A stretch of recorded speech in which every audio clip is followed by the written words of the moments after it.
Hallelujah, sumainyo ang Panginoon. At sumayo rin. Ang pagbasa mula sa mabuting balita ng Panginoon ayon kay San Marcos. Papuri sa iyo, Panginoon. Noong panahong iyon, umahon si Jesus sa kaburulan kasama ng kanyang mga pinili. Humirang siya ng 12 na tinawag niyang mga apostol upang maging kasama-sama niya, suguing mangaral at bigyan ng kapangyarihan magpalayas ng mga demonyo. Ito ang 12 hinirang niya. Si Simon na tinagurian niya ng Pedro, si Santiago at si Juan na mga anak ni Zebedeo, sila'y tinagurian niyang Boanerges, na ibig sabihin mapupusok.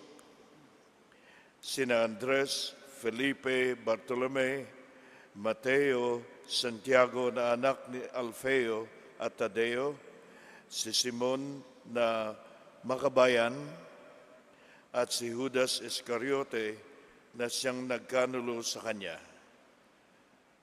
Ang mabuting balita ng ating Panginoon. Pinupuri ka namin, Panginoong Heso Kristo. Nagpupuri po tayo at nagpapasalamat sa Diyos para sa simula ng araw na ito at magandang ginagawa natin na umpisahan ang araw sa pananalangin at pag-aalay ng Santa Misa. Pinapanalangin din natin na basbasan ng Diyos ang lahat nating mga gawain at mga pananalita para sa Kanyang ikapupuri. At basbasan din ang lahat nating mga makakasalamuha sa loob ng araw na ito. Sa unang pagbasa, marahil ay nasusubaybayan ninyo ang tungkol sa kay Saul na hari at ni David. May konting hidwaan sa dalawa na sanhi ng paninibugho ni Haring Saul kay David. Pagkat nakikita niyang mas popular si David sa mga tao at nabuo sa isipan niya na itabi na si David at nalaman ni David ito at nagkaroon siya ng pagkakataon upang makaganti kay Saul sa kanyang kahinaan. Ngunit hindi niya ito ginawa, bagkus nagkaroon siya ng pagkaawa at naunawaan din niya si Haring Saul. Nang mabalitaan naman ito ni Haring Saul na hindi siya ginawa ng masama, ay nakapagpuri siya sa Diyos at nakapagsisi rin sa kanyang paninibugho kay David.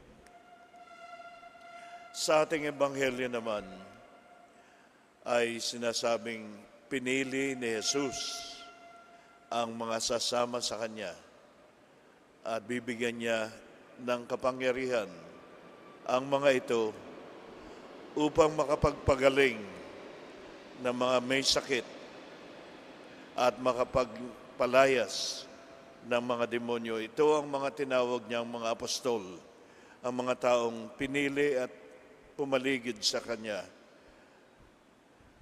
Ngayon, kung iisa-isahin natin ang mga apostol na ito, hindi naman sila mga perfectong tao. Walang sinasabing sila'y napakabanal.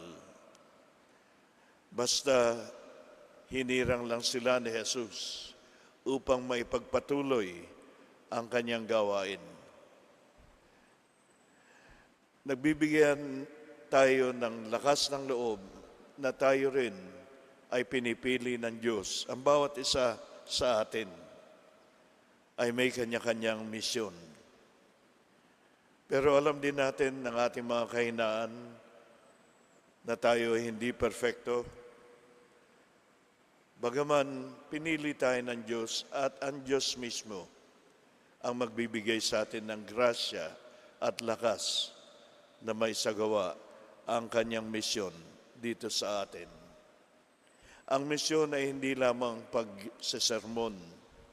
Ang misyon ay hindi lamang pagpunta doon sa mga malalayang lugar. Ang misyon natin ay nasa ating mga tahanan na, sa ating mga kasama sa bahay. Ang misyon natin ay nandun sa ating mga ginagalawang mga komersyo. Kung ano pa man ang ipinagagawa ng Diyos sa atin, iyon ang ating misyon upang maipalaganap ang kanyang mabuting balita at makabahagi ng kanyang kabutihan at pag-ibig sa ating kapwa. Kaya ito po ang panalangin ko para sa inyo at para sa akin din, na patuloy nating maunawaan kung ano ang misyon natin sa ating buhay at magtiwala tayo, nabibigyan tayo ng lakas at grasya ng Diyos upang ito ay maisagawa sa ating buhay. Siya nawa.